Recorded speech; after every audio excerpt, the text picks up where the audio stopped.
Hey everyone, Aaron Rift here from NoDQ.com to give you my thoughts on the 2016 TNA Slammiversary pay-per-view.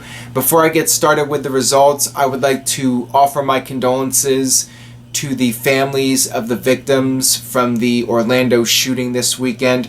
Just a terribly tragic situation. I do applaud TNA for doing a moment of silence before the pay-per-view began. That was a very classy thing to do and something you would expect with TNA being in Orlando. But really, if TNA was in any city, it would have been appropriate to do something. So that was a nice touch to kick off the pay-per-view. Overall, I thought the pay-per-view was very entertaining. I thought it was a good effort from TNA, even though there doesn't seem to be much hope for the company at this point. No real sense of direction or momentum. We do have Billy Corgan now in a minority ownership role of TNA. Time will tell if that amounts to anything whatsoever. But for this pay-per-view, it was a good effort, and maybe with a little bit of positive word of mouth, people will give TNA another chance. Not sure if that'll happen or not, but I did enjoy the show. The first match was for the X Division Championship, a fatal four-way. Trevor Lee versus Andrew Everett versus DJ Z versus Eddie Edwards. Shane Helms was banned from ringside. This was your typical X Division match with a lot of fast-paced action, a lot of near falls. You had brawling on the outside of the ring. You had all the big spots. You had Andrew Everett in particular doing a bunch of impressive stuff, including a twisting corkscrew dive onto the other three guys. But in the end, it was Eddie Edwards getting a roll-up to capture his first X Division Championship. This was a nice way to kick off the pay-per-view. Fun match. The pay-per-view did seem to drag a bit after this. Several matches that, in my opinion, were very forgettable. You had Shira and Grado versus Dax and Baraka with Al Snow. Al Snow was doing the coach's old gimmick, John Tolos, with the whistle, blowing the whistle constantly to get the heel heat. And it was annoying, but not really in the good heel heat way, at least in my opinion. You had Grado and Shera doing the Dusty Rhodes elbows in tribute to Dusty, who passed away a year ago, almost to the day. That was a nice touch. Thanks to the distraction from Al Snow, Dax got the pin. Not really a good match, just basically a filler match. You had this segment with Maria coming out. She was supposed to wrestle Gail Kim, but she legitimately had a broken hand. So William Corgan, as he was called by Josh Matthews, came out and added Gail Kim to the Knockouts match. So it became a triple threat match. Jade, the champion, defending against Sienna and Gail Kim. Okay match, but again, nothing special. You had interference from Maria's friend Allie, who's aligned with her, and then you had Marty Bell coming out and attacking Jade, and that allowed Sienna to capture the Knockouts Championship. I really don't follow much of TNA, except for just going through it real quickly on the DVR, so I'm not super familiar with these characters, but I was confused. There was so much interference and so many different things happening. The whole thing was more confusing to me than anything else. After that, we had an impromptu match. James Storm versus Braxton Sutter, the guy with the Randy Orton-like beard. This was an impromptu match, not announced for the pay-per-view. Just the basic match. James Storm got the win, and afterwards he offered Sutter a beer, and that was the end of it. You had the King of the Mountain match, Eli Drake versus Bram. Again, not much to this match. I've said this before, I think Eli Drake is a good promo, and I think if he got the opportunity in WWE at some point, he could do well, just because I think he has the verbal skills to do well. I sense there's something with him if he had an actual direction. Not much crowd heat for this match, unfortunately, and just wasn't anything too memorable. At this point, the show started to pick up. We had EC3 versus Mike Bennett. Crowd tried to do the singing along like the fans in NXT do for Nakamura, but wasn't quite as effective. This crowd was okay at times, but at other times they did not react much to stuff on this show. Was definitely nothing like your NXT crowds. And the commentary wasn't too good on the show either. I mean, Josh Matthews and the Pope just are not working for me personally. In my opinion, I think that they make Mike Tenay and Don West sound like Jim Ross and Jerry Lawler. I just don't think they're very good at it. But anyways, Mike Bennett versus EC3. Good match. I thought it was an entertaining match. You had Bennett DDTing EC3 on the floor. You had lots of cool moments. You had Bennett kicking out of the 1%er. EC3 doing the rolling German suplexes. Maria got involved at one point. Too much outside interference on this show. This seemed to be a running theme with people getting involved, valets and managers coming out and getting involved too many times on this show, in my opinion. In the end, EC3 hit another 1%er. It might have been 3 actually. I'm not sure exactly if it was 2 or 3, but he did get the win with a 1%er in the end to get his redemption. That was the storyline to make up for losing to Mike Bennett in his first defeat.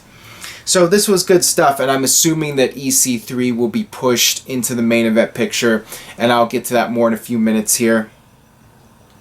The Full Metal Mayhem match, Brother Nero versus Broken Matt Hardy.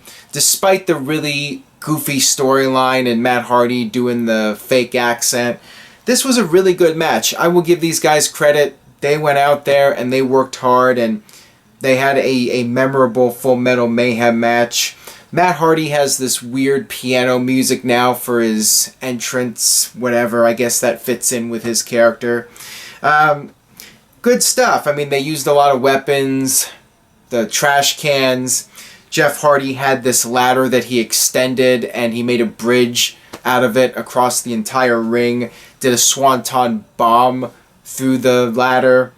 You had a table set up on the outside, and the story of this match was that Matt Hardy kept kicking out of everything that Jeff did. Eventually, Jeff hit a twist of fate through a table on the outside and then put Matt on another table and did the swanton bomb, and finally that was enough to put away Matt Hardy. I'm not sure if I said swanton earlier. He actually did a big splash off the top through the ladder in the ring.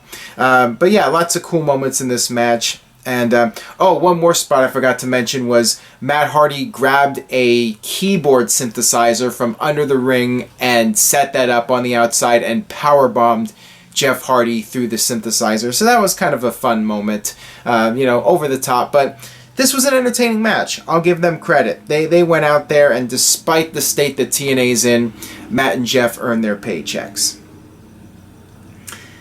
Afterwards, we had the Tag Team Championship match. Decay the Champions defending against the Bromans. Again, more outside interference with the women valets. You had the women fighting at one point. You had Rosemary accidentally spitting mist in Abyss's face, and he chokeslammed Crazy Steve. More outside interference. The referee getting pulled out. And eventually, Abyss did a power bomb where he power bombed Steve onto Jesse Goddard's, and the tag team champions retained. So it was an alright match. I mean, it was entertaining at times, but again, just too many matches where you had people interfering and getting in the ring, and just a little bit too much. Then we had the main event. Drew Galloway was going into this match as the underdog, even though he made it clear in his backstage interview that he tapped out Kurt Angle. And since he tapped out Kurt Angle, he sure as hell could beat Bobby Lashley. This was a really good main event. Very physical match between these two. It was, I guess, a knockout / last man standing match. Both of them trading their finishers. Bobby Lashley hitting the spear multiple times. Galloway hitting the Claymore several times, the kick that he does. Lashley got cut around the eye, and then later you had Drew Galloway getting cut open. So yeah, these guys beat the hell out of each other, and it was a good showing from these two. Lots of brawling. At one point, Galloway hit a Celtic cross on the steel steps and then put the sharpshooter on top of the steel steps. Lashley was put on a table, and Drew tried to do this flying dive over the top rope, but crashed and burned, went through the table, and it kept going back and forth. And at one point, Lashley put a submission on, and Drew was able to counter it, and he ended up hitting a tombstone power driver on Bobby Lashley. The match continued. Lashley was able to counter the Claymore and then got the submission hold on, and Drew ended up passing out, and we have a new TNA World Heavyweight Champion in Bobby Lashley. I enjoyed this match. I thought it was very good, and the show ended with a clean finish, no outside interference, and I thought that was well done. Bobby Lashley wins the title back, and I've seen some mixed opinions online, some people unhappy that Drew lost the title so quickly, but it's looking to me like the current direction is going to be Lashley versus EC3, especially with EC3 picking up the big win, and also in the past several weeks on Impact, the interactions between Lashley and EC3. That seems to be the big match for Bound for Glory in October, if there is a Bound for Glory. I assume there will be. So that's it for my thoughts on TNA Bound for Glory.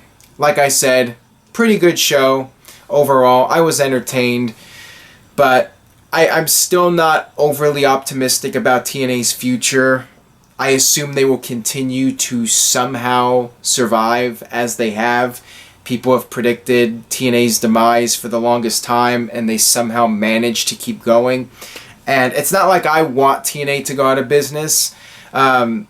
It's in my best interest, my website's best interest, for TNA to succeed and be a major force. And I would say people should check out the replay of this pay-per-view. It was a good show.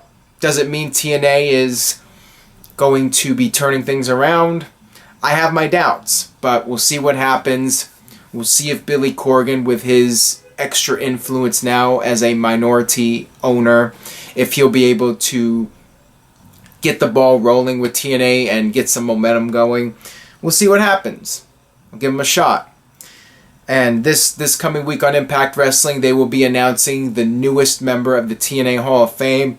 And they were hyping this up a lot on the show with various clips of Sting's announcement and Kurt Angle's announcement. So they're really hyping this up. We'll see if it's a significant name or not, but that will be on Impact this coming Tuesday. We'll see if TNA can get popping on Pop TV. Time will tell. Also, check out NoDQ.com for the very latest regarding Slammiversary and the TNA Hall of Fame. And of course, next week is live coverage of WWE Money in the Bank. NoDQ.com has got you covered. You can check out my full results. The Slammiversary results are up on NoDQ.com. And next week I will be doing the play-by-play coverage on NoDQ.com. Stay tuned for that, and I will see you guys next time.